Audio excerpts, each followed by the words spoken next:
This is Revising Reality.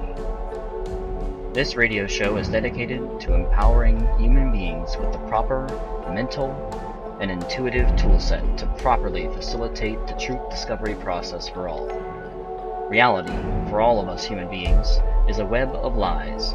Our task is to break down this and understand how all of this affects us. That's the purpose of this show, empowering us with the tools and information and solutions in order to better understand and maximize our potential in the reality that surrounds us. With this, we can learn to break free from the chains that bind us, because there are many, and mind control is far more prevalent in our society on every level than is immediately apparent to the average observer. Join Crystal Turner, the awesome hostess, and I, Tim Kaiser, as we learn to expand our conscious mind to become aware of all that we are capable of. Join us for a fun, independent conversation about the many mysteries of our world. Let us revise our reality so that we can change it.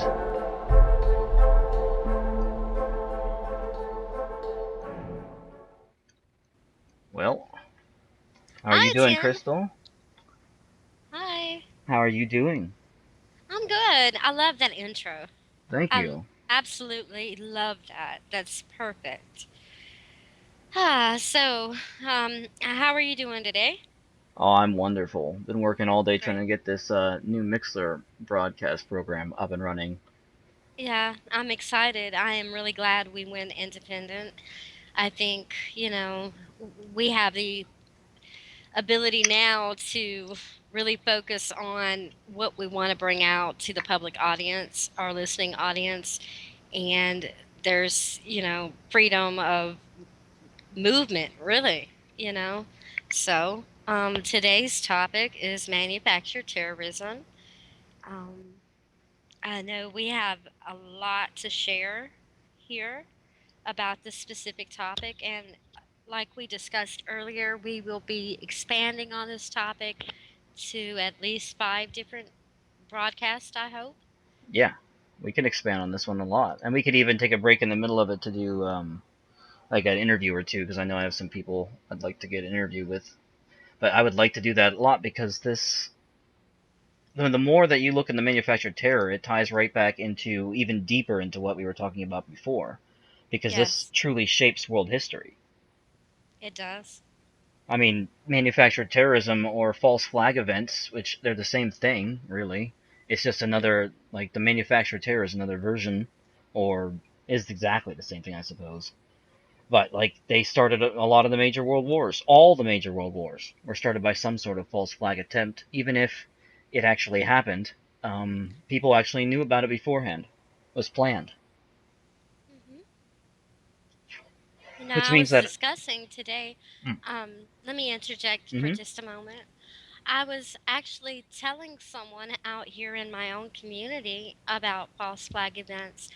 Um, the lady had discussed with me. There was this past weekend in Raleigh, North Carolina, at the Crabtree Valley Mall in Raleigh. There was a active shooter event, Oh, wow. and I asked her. I said, "Was it do you believe that it was real?" She said, "Yes, I thought it was a real event." And I was explaining to her how over the past weekend on Facebook, a friend of mine who may be in the listening audience, I hope he is. His name is Dustin Rhines. He lives in Fayetteville, North Carolina. Shout out to him if he's listening. um, he and I were discussing the event, and he was explaining to me how the cameraman had sped up the the camera, so it Oh. appeared like people were actually running out of the door. And the lady whom I spoke to this afternoon was telling me that they were actually running out. They were all told to lay down on the ground, and when they were able to get up and move, to go out and find the nearest exit and to leave. Hmm. So, and then I explained to her, because I had my cell phone with me, how the college that I attended, Northeastern Technical College in Mm-hmm. Marlboro County, South Carolina, the college that I was a previous student. How they were sending, I was still continuing to get the text from the active shooter drills that they were having there at the college I used to attend. Um, so they're doing a lot of these active shooter drills, and I think that plays a major factor in the psyops. Yeah, absolutely. I mean, they try to turn public opinion against guns for sure, and they've been doing that for years. And then you've got things like Waco, and you've got things like the Kent shooting, which was real, but that was definitely designed to put down a student uprising. Like, there's a whole Hmm. bunch of different things that they have done in the past, not only the fake shootings, but also the real spilling of blood. And then there's Yes. Paris, France recently. There was Brussels.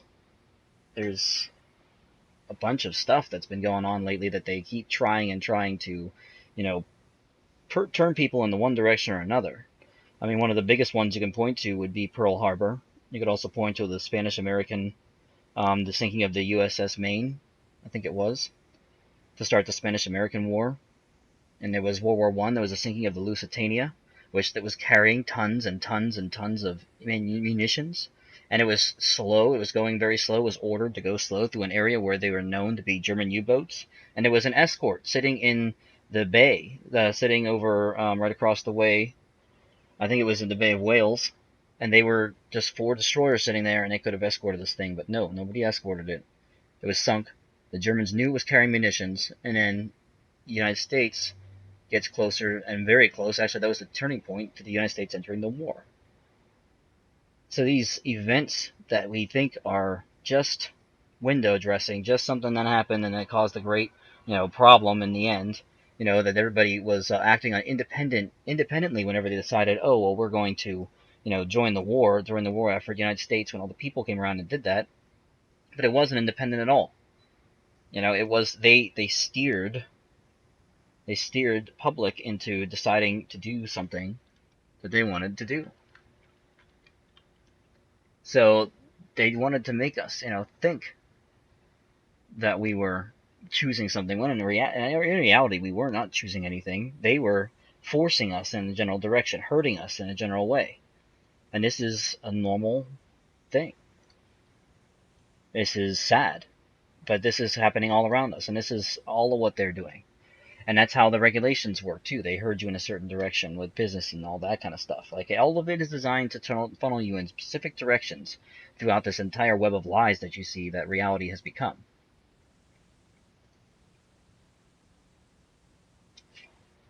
So it's interesting to look at it from the perspective of the bigger picture when you start to see that, all this time they've been hurting people in this particular direction for thousands of years, if you will. Right. And I was, I have an echo sound. You have an echo. Is it Yeah, coming from your speakers? shouldn't be. Is it coming from? It's not coming through our system. Okay.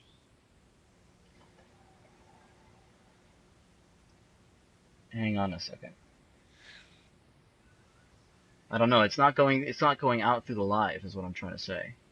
Okay. Well, I can hear my voice. I'm not that upset about it. Um, let's see. What you were saying is that we've been, What about this? they've Is that any been, better? it's better now. I don't know what you just Okay. did, but that's great. Thank All you. right. You're welcome. I think I fixed it. Yeah, Hooray for whatever it technical! was, whatever it was.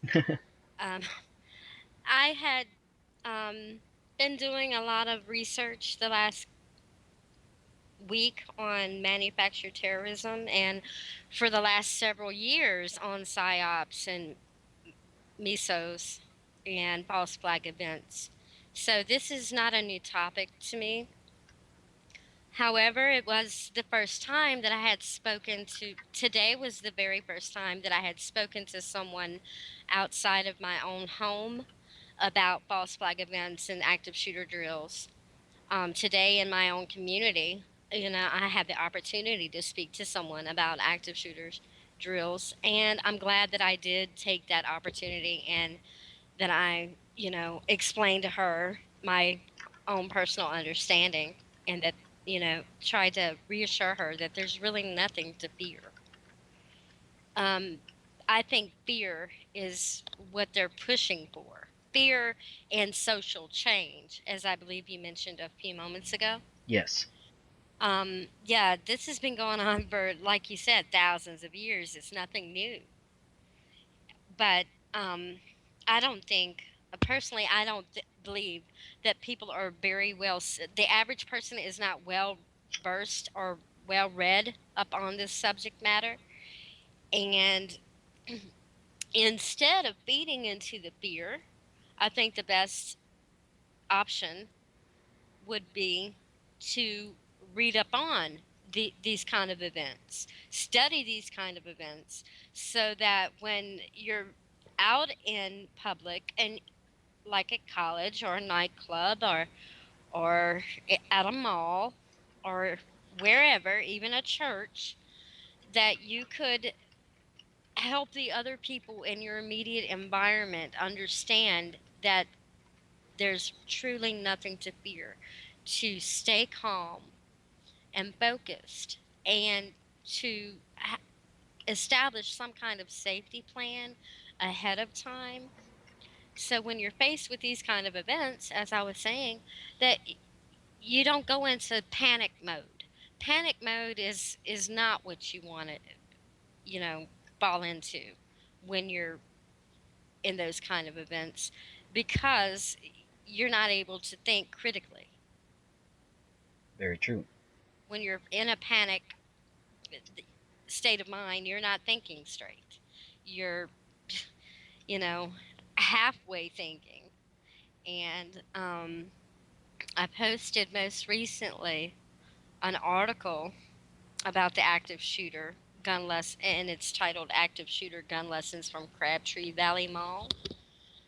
Um, I want to read that later on, if you don't mind, Sounds good. so the listening audience can, you know, hear what was presented there, and we can discuss that article in depth if you want. That'd be awesome. Would you like me to go ahead and read this? Go ahead. All right. Active shooter, gun lessons from Crabtree Valley Mall. On a busy Saturday afternoon, this past Saturday, people browsing diamond rings and munching on Subway sandwiches got the shock of their lives. Gunshots rang out, and I remember today that she told me that she did not hear any gunshots. What she heard was over the loudspeaker intercom system, this deep voice that told everyone to get down on the ground. And uh, she was saying to me, the lady today was saying to me that they did get down on the ground, and then when they were able to get up, they fled to the exits and left. Okay. Gunshots rang out, then people began fleeing and shouting that someone had a gun. The fear was real, and the resulting chaos sent at least one person to the hospital. Police were called. Crabtree Valley Mall was locked down. The roads were all around were blocked off. The shooter wasn't going anywhere. He was going to get taken down. Hours went by as police combed the mall. Friends and family members of on Facebook, Reddit, and watching WRAL each waited for news that people trapped in the mall were okay. After the fourth hour, police announced that they would continue the investigation, but had found no shooter, no victim of a gunshot, and no shell casings. Okay? Hmm. There were conflicting reports from eyewitnesses. Some heard a noise and thought it was nothing. Others thought that they recognized a single gunshot. A few more thought they heard 4 to 6 pops. The investigation is still ongoing, so it's hard to say whether there was a gunman at all. If there was, he fled immediately. The most real part about this scary event was the resulting panic. People fled and were trampled. One person fell 30 feet over the parking deck trying to escape. EMS treated several people for lacerations or possible fainting. Details are still emerging, but it's clear that the damage the panic caused was worse than what instigated the panic in the first place. Crabtree's private security force aren't allowed to carry guns. They did the right thing calling in the Wake County Police. On Sunday, Crabtree Valley Mall reopened and life moved on. However, some commenters say that if Crabtree security had firearms, the shooter would have been caught. There are many things wrong with that idea. To name a few, no one can determine if there even was a shooter. No one would have been saved by the addition of more guns because no one was shot at by this potential shooter. And the panic would likely have been much worse because people would have actually seen a gun instead of just heard noises that they thought were gunshots. This is what gun fear does to citizens. In a society that allows private citizens to carry them, everyone who doesn't carry a gun is afraid of people who do. And I disagree. The words everyone is overgeneralization Yeah, because no, who that is false. Carries a gun, everyone who doesn't carry a gun is not afraid of those who do. I agree. So I'm not. I am not either. Everyone who has a gun is willing to use it to protect themselves from other people with guns. And I beg to differ there too, because you don't know the reason why people are using their guns. You don't know if they're using it to protect or to harm other people. This is too generalized to be a fact. You would have to talk to or analyze an individual to find out what they're doing with the gun that they're carrying or how they feel about people who carry a gun when they don't. And the article goes on to saying everyone who wants to protect themselves from someone with a gun can only do so with a gun of their. That's not true. That too is an overgeneralized statement. It's a self fulfilling prophecy. The more people have guns, the more likely you are to need one to protect yourself. Well, I think personally that there are other ways to protect yourself. I'm not against guns. I'm not against open carry. However, I feel that we have more options than what is being presented here in this article. I agree. That's and we go on to saying here in the article that's a dangerous cycle to take part in or even stand adjacent to. The Crabtree event teaches us that even our understandable fear of guns can hurt us without so much as a shot fired. Okay, personally, I feel this. If you have a fear of something, then it should be possible. It should be that you would want to better understand your fear, know where your fear is coming from. Why are you afraid of guns? Because they're being handled by people who don't have good intentions? Is it because you don't understand, how guns work? Or maybe you're just afraid of everything. There are people out here that are so anxious and uptight and about, a lot of things, and they don't take the time to understand their own hangups, their own anxieties and fears. I, for one, like to understand why I fear something. Like I have a fear of snakes. I can't stand them. Hmm. And I know the reason why. The reason why I don't like snakes is because I am afraid of getting bitten. I am afraid that, and I don't like the way that they look. I, Hmm. I mean, there's something about just their appearance that makes my skin crawl, really. So that's my fear. That's one of my fears is snakes. And where I live, I, in a rural area in the country, yeah, in the summertime there's a lot of snakes out. So I am very, when I do go out, I am aware of my immediate environment. I know that they're out there, and I know that I have to protect myself. So I don't just go willy nilly all over the place, not paying attention and not, paying attention to where I'm walking. And that keeps me out of, harm's way. If I'm looking around and being observant and understanding that right now is the time that snakes would be out. So they're out there, and there are ways to prevent yourself from getting bit. That means not going out, late at night and deciding to go venture off into the woods with with sandals on and a pair of shorts. You're probably going to get bit in South Carolina. Okay? You're just inviting it. So, yeah, so it's the perfect time. And this is what they can call dog days, where a snake will strike at anything moving. Hmm.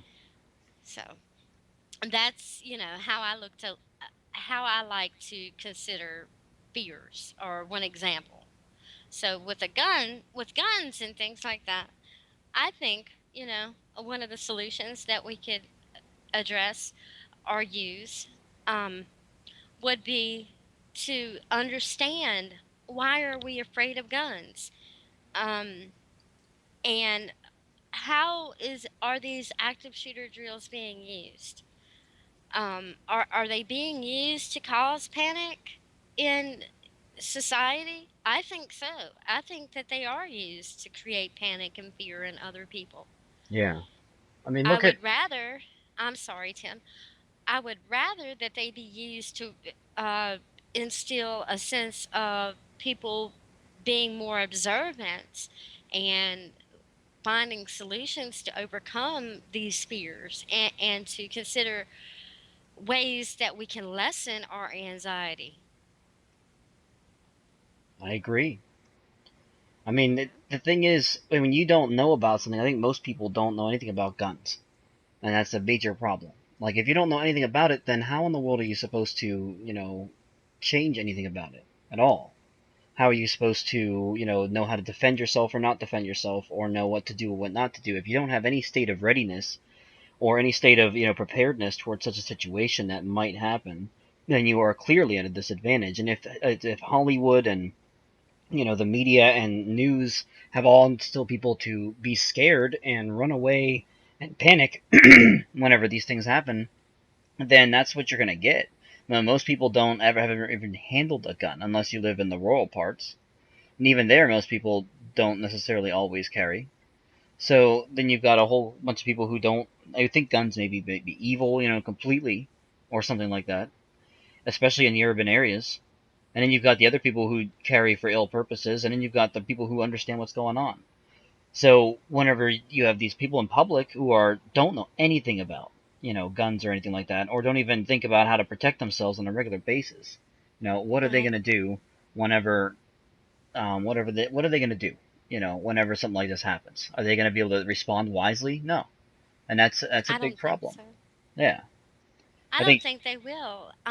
However, out here in the country where I live, people have guns at their front doors. You live out in the country, right?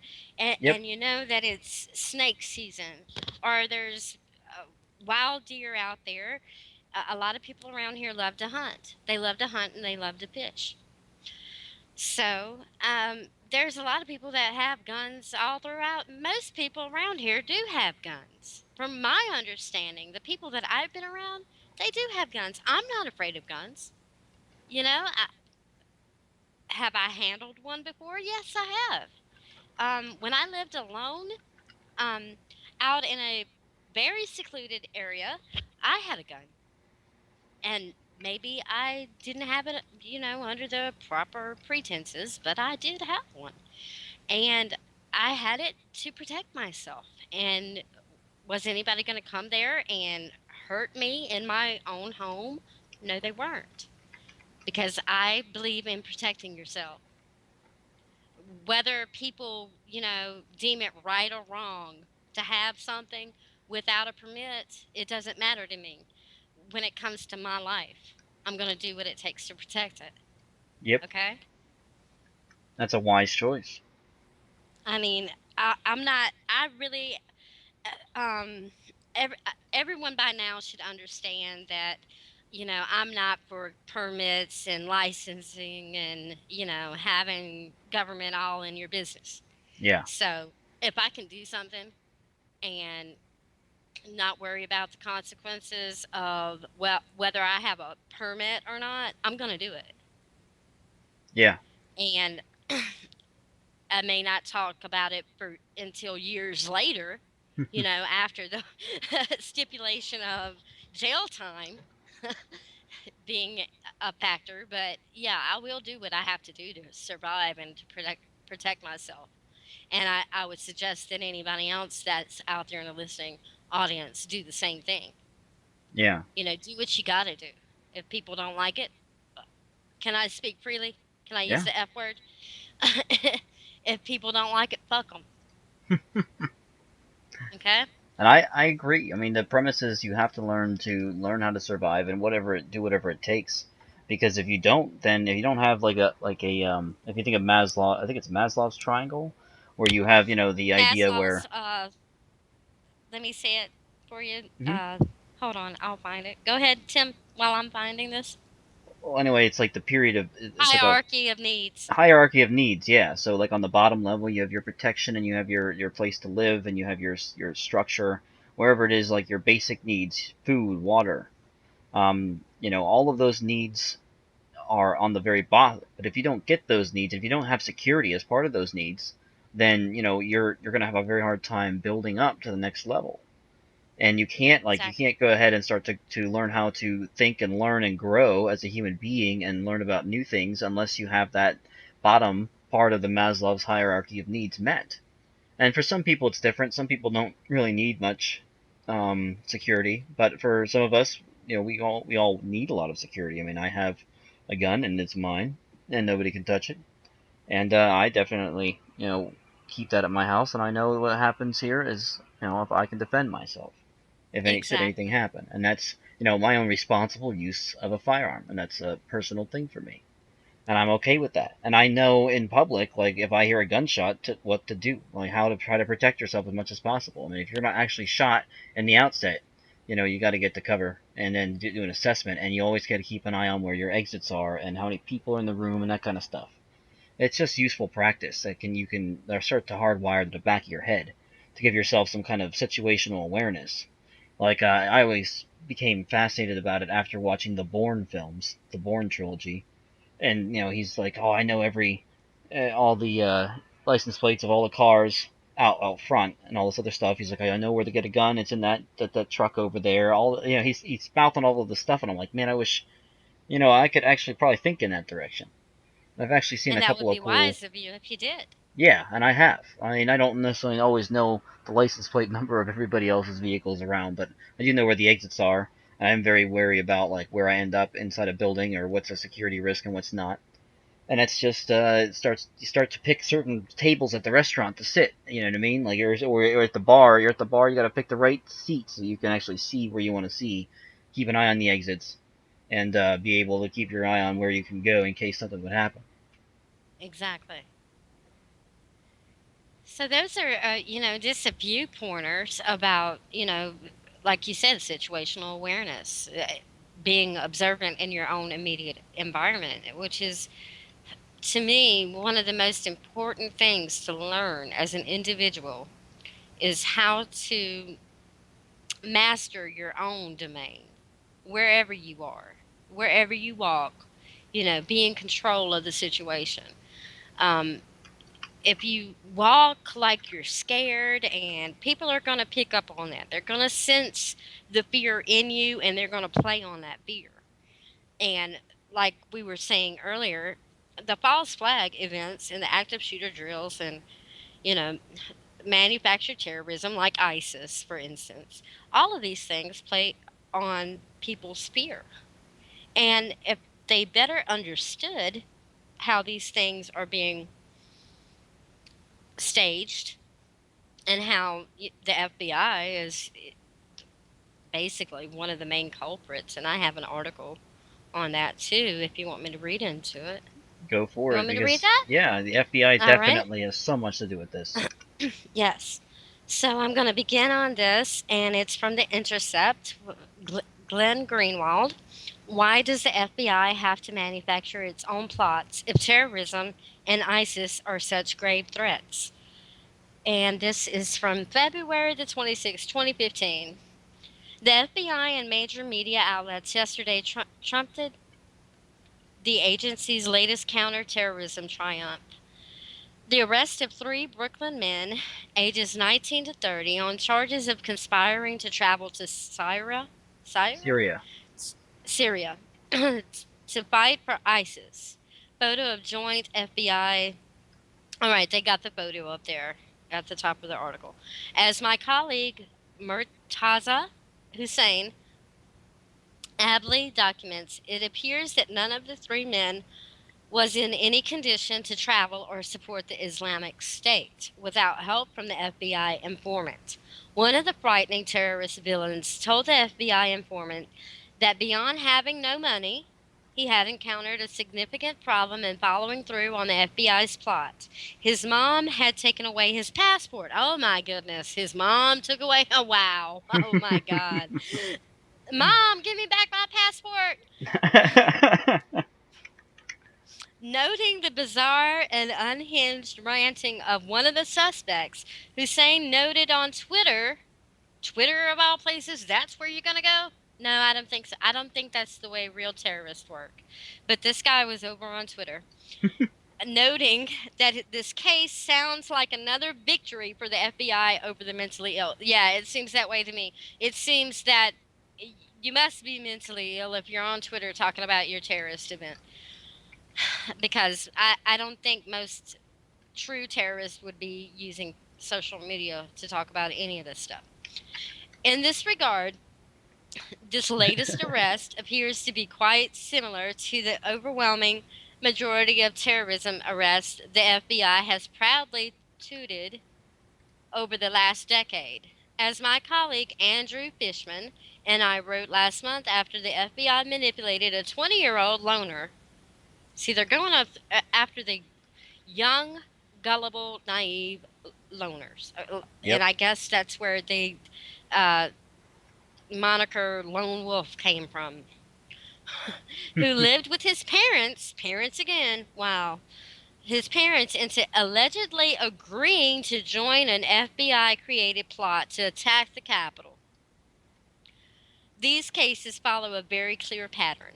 The known facts from this latest case seem to fit well within a now familiar FBI pattern, whereby the agency does not disrupt planned domestic terror attacks, but rather creates them, then publicly praises itself for stopping its own plots.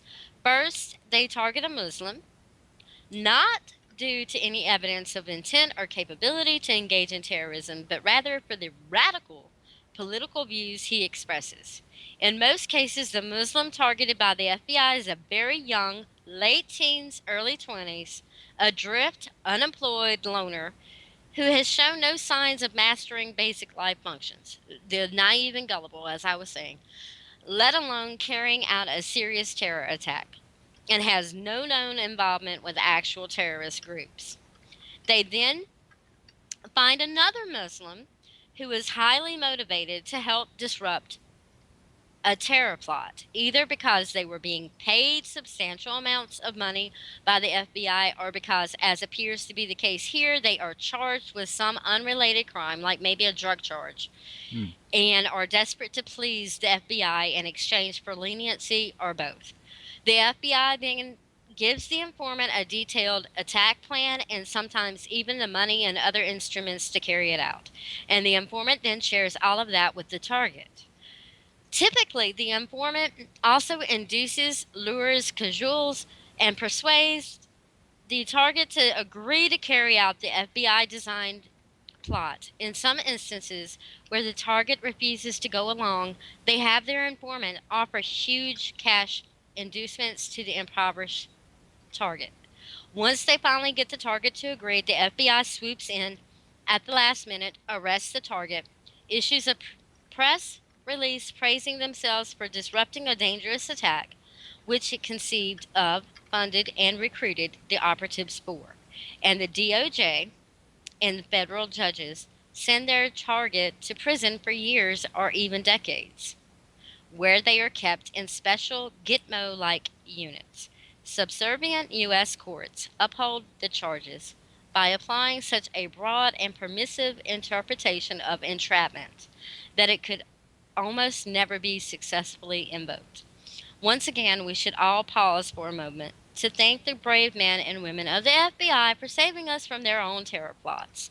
Okay, well, I'm not going to read any more of that, but I will post the article on my Excellent. Facebook. So whomever wants to engage in that and study, read upon it, can do so. Apparently, yeah, they are staging these things. They are creating these events and then going out arresting whomever is dumb enough to fall for the trick. Um, I spoke a few times on my Facebook and in other places on the web about how I had once had this one fella that was stalking me, really, wanting me to join some jihad, American Revolutionary bullshit. Okay, and I had a feeling that something wasn't quite right about it, and I kept telling the dude, no, no, I'm not interested. But I still, to this day, I wonder if that wasn't an FBI the FBI wasn't part of that. Seriously. Yeah. Um, what do you think of it? What do you I think of this um, manufacturing plots and stuff? It's crazy because they try to tempt people into doing whatever it is they want, and if they can't get it, then they try to do a strong arm tactic to get people into doing whatever it is that they want, and in the end they Mm-hmm. hang them out to dry. I mean, it's the same thing like the Boston Marathon bombings. There's a similar story being told in the background about that. So it's really sad that this goes on so much, Yeah. and they get away with it, and people don't even seem to care. Um, about such things. You know what I mean? Like that's. I mean, we hear all the time that our privacies are being completely turned over on their heads. That we're losing all of our privacy. That we don't have any of this, and nobody cares. It's like nobody's really getting out of hand about this. I think that people need to start thinking much more about doing something about these crazy problems that we're having in the world today. Especially, like, I mean, we have all this government stuff that's supposed to be helping us, but instead it's harming us, and it's doing it over and over and over again, and nobody seems to care. And that's the biggest problem. I mean, we all know about the privacy problems. We all know that things are getting out of hand. Even the people who are still asleep, and yet nobody cares. Nobody cares enough to do anything about it. I mean, my response is to start making this show, to start trying to talk about the research, talk about the actual evidence behind all the conspiracy theories that people seem to like want to file away into the crazy and lunacy asylum, because they're not. There's so much. I mean, if you want to call me a conspiracy realist or a conspiracy um, think tank, I don't know, but I want to Well, know. Yeah, you have a better name for that? I don't think there's anything wrong with researching conspiracy theories. No, And, I don't either. I was just looking for a that, like, we catchphrase. all know where, you and I both know, and I think the majority of the listening audience would know where the term conspiracy theorist came from. It was invented, it was invented back in the 1950s, right? Am I right? Yeah, yeah. Um, by the CIA. It was Um, invented during the Kennedy assassination because they wanted to make people who were discussing the possibility that the Warren Commission might have been wrong. That they decided to create the term conspiracy theorists to try to discredit them and spread that across mainstream news via Project Mockingbird. let me see. Go ahead, I'm listening. So that was how they did it. That's how they wrested control of the media, is they had Project Mockingbird and they got direct control over it. We've actually talked a little bit about Project Mockingbird in the past here on the show, which is pretty Hmm. awesome. I think we did that as part of our six-part series on the presidential murder syndicate.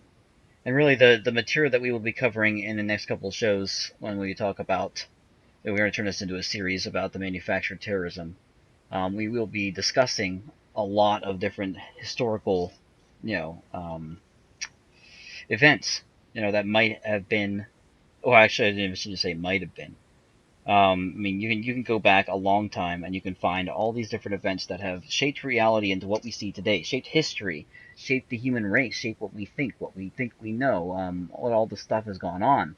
I mean, the World War II defines an entire generation of people who said, "Well, I was helping with World War II," and they might be dying out now, but it made its mark on an entire generation of people whose lives were irrevocably changed by that event. And it did not have to happen. Hitler had his support from inside the United States and from inside Britain, from the British royal family themselves. The banks helped put IG Farben in power, and IG Farben in turn eventually becomes deeply entwined and created with our own pharmaceutical industry at this present day. Their IG Farben itself is gone now, but the cabal still remains. It was a whole cabal of different businesses. It was a corporate cabal. And they were interlinked, and they control prices, and they still do. That's what pharmaceutical industry does. Same thing with oil. They're inexorably linked. There's no difference between pharmaceutical and oil. There's just no difference. Okay, let's go back to discussing this term conspiracy theorist because I think that's going to play a major role in discussing psychological operations. I found an article here on zerohedge.com entitled in 1967, it was specifically April 1967, the CIA created the label conspiracy theories to attack anyone who challenges the official, quote unquote, official narrative. Okay, so here it says here the CIA coined the term conspiracy theorist in 1967. That all changed in the 1960s. So I was wrong. It's not the 1950s, it's 1960s. Specifically in April 1967, the CIA wrote a dispatch which coined the term conspiracy theories and recommended methods for discrediting such theories. The dispatch was marked Psych, short for psychological operations, and that's what we're going to be talking about in each one of these 5 segments, or disinformation, and CS for the CIA's clandestine services unit. The dispatch was produced in responses to a Freedom of Information Act request by the New York Times in 1976. The dispatch states, "This trend of opinion is a matter of concern to the United States government, including our organization. The aim of this dispatch is to provide material countering the discrediting the claims of conspiracy theorists, so as to inhibit the circulation of such claims in other countries. Background information is supplied in a classified section and in a number of unclassified attachments. Action. We do not recommend that discussion of the conspiracy question be initiated where it is not already taking place. Where discussion is active, addresses are requested.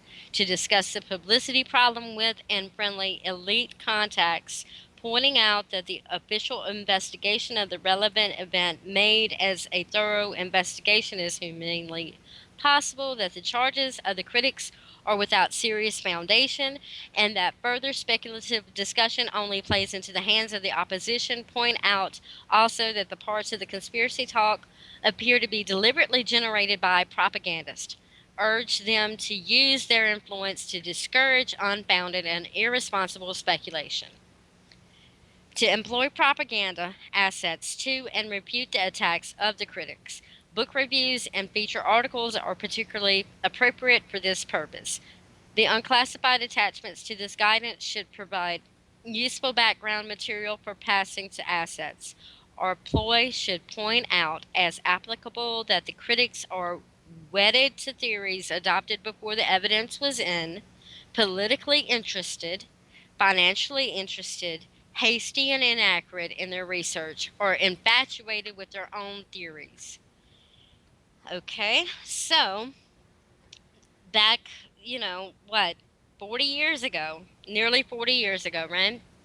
They're talking about, wanting to claim that conspiracy theorists are nuts or crazy and that they have some kind of personal investment into their own speculation of the official narrative. I beg to differ because, any critical thinker is going to ask questions. You can't listen to what the mainstream wants to project onto you as the truth without considering all facets and all factors at play. You know, it Yeah, and consider yourself a free thinker. You can't do that and consider yourself a free thinker. You're just going to be, you know, one of those happy-go-lucky, go along with the crowd types. I agree. I think like we all need to practice in the center where we can go to, instead of having the naivete, we can have the hardened skeptic, but you need to bring the two together so you can actually look at other things and say, okay, well maybe it's possible that this other idea might have some weight to it, and then research it with an open mind to the fact that it might not be true, but it also might be true, and that applies to everything that you encounter when you're doing research. Because if you try Exactly. to, yeah, if you try to do it any other way, all you'll happen is you'll just prove whatever it is you already thought. Like the hardened skeptic will always disprove what he wants because you can always find something to disprove an idea, just in some way or another. You can always find some argument to say to try to dissuade you against it. But that's when you have to actually turn on your mind and say, okay, is this person just against this idea, or is there actually some proof to being true or false? And it's the weighing the different scales. You have to decide which one that you like. But the more you do your research with an open mind that says, well, this could be true or it might not be true, the better that it will be. Mhm. So you can consider all of the possibilities, all of the and there's usually more than one possibility than the official narrative. I found that out in my own independence research on 9/11. There's been different ideas that's come into focus over the last 15, 16 years, Hmm. I mean, But I've to learned an get awful lot. back Oh, on topic here with manufactured terrorism, do you have anything you want to share? um, I always have things that I want to share. Well, I was gonna say like the I lost my train of thought. Pardon me. Um, so there's a lot of different angles you can look at this. When you go to the psyop, you can see that there is a very interesting thing in November 2003, written by Michael Aquino, From Psyop to Mind War: The Psychology of Victory. And I will post that. Whoa, that was not supposed to happen.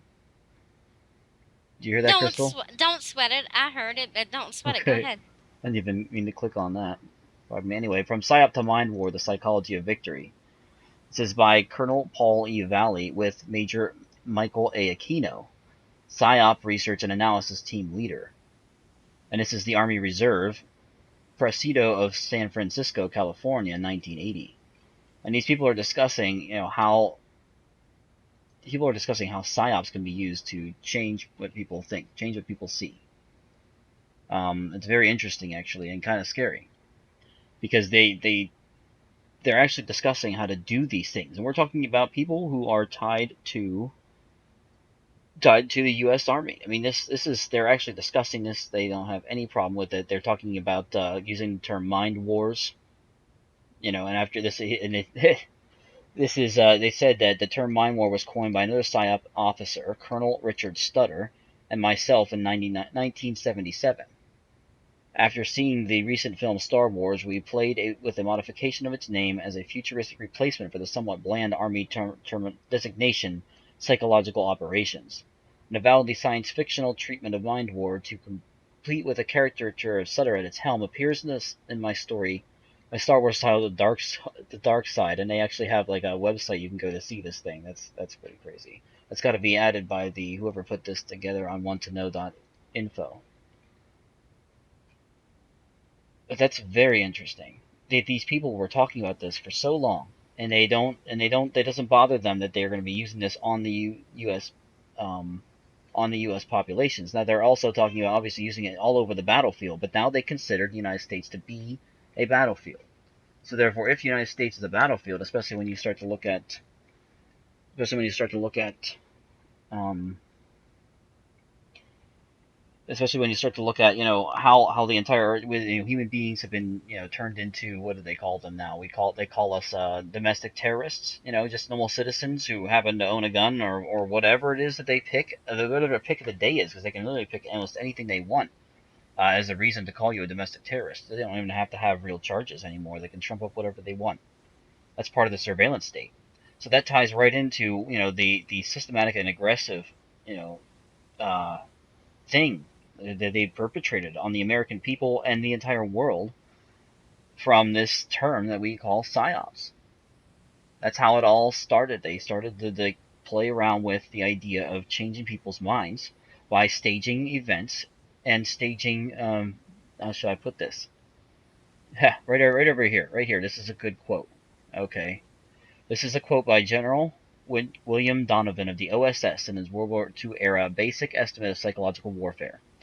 Psychological warfare is the coordination and use of all means, including moral and physical, by which the end is attained, other than those of recognized military operations, but including the psychological exploitation and the result of those recognized military actions, which tend to destroy the will of the enemy to achieve victory and to damage his political or economic capacity to do so, which tend to deprive the enemy of support, assistance, or sympathy of his allies or associates or of neutrals, to prevent his acquisition of such support, assistance, or sympathy, or which tend to create, maintain, or increase the will to victory over of our own people and allies to acquire, maintain, or to increase the support, assistance, and sympathy of neutral. So, in other words, this could be turned around and used on either the people of your own country or somebody else in a different country. And they were not against that. And they're not against ideological sabotage, including not just blackmail, provocation, and terror. So this is, I mean, these people are talking about this, and this is a 2003 paper, but they quote all the way back to EOSS. They quote all the way back to World War II.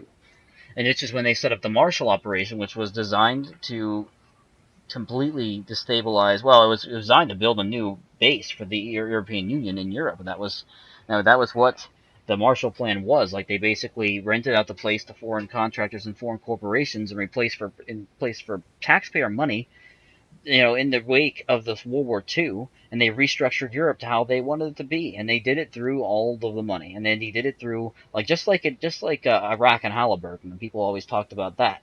That was actually pretty well discussed for a time period during Bush's administration. But it's the same exact thing. They come in there with the army and they put foreign corporations to work to parcel out the place and to make money off of it, and they do it through taxpayer money. All of us pay for that.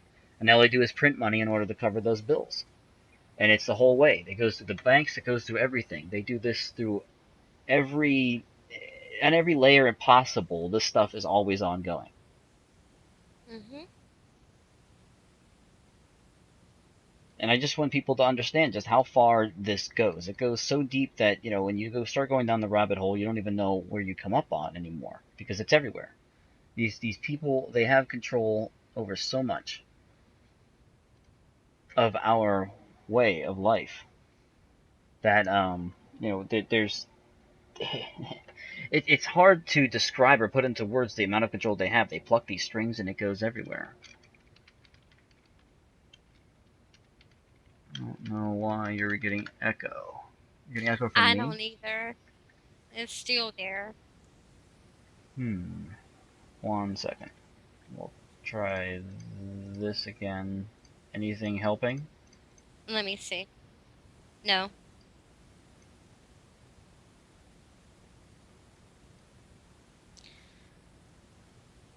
Any echo now?